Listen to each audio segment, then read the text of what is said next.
لو انتي من الامهات اللي مش بتقدر تقول لا لحد وبتحسي بالذنب لو رفضتي اي طلب، البوست ده هيغير حياتك. لكل بتحاول تساعد طفلها الداخلي ان هو يتشافى. النهارده عايزه اتكلم مع كل قلبها بيوجعها لما بتقول لا لولادها. انا عارفه انت قد ايه بتحبي ولادك حب جنوني، وعارفه قد ايه انت بيبقى نفسك تديلهم كل حاجه، بالذات الحاجات اللي اتحرمتي منها وانت صغيره. عايزه تشيلي عنهم الالم اللي انت شلتيه، عايزه يبقى عندهم الامان اللي انت ما حسيتيش بيه.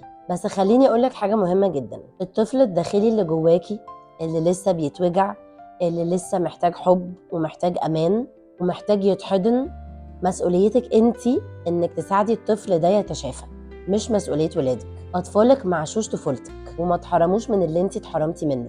هم عندهم بتحبهم وبتهتم بيهم.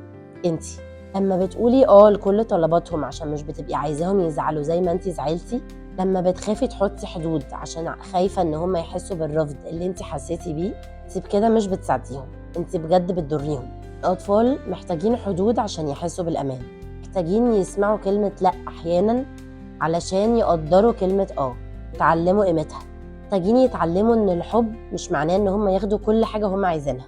مش بتحرميهم لما بتقولي لهم لا، انت بتعلميهم الصبر والتقدير، ان في قواعد في الحياه. الطفله الصغيره اللي جواكي تستاهل ان هي تتشافى، بس مش على حساب اطفالك. اشتغلي على نفسك، استشيري متخصص، اتكلمي مع حد تثقي فيه، اكتبي جوابات للطفله الصغيره اللي جواكي، وافتكري ان احسن هديه ممكن تديها لولادك هي سليمه نفسيا، عارفه حدودها وقادره تحبهم.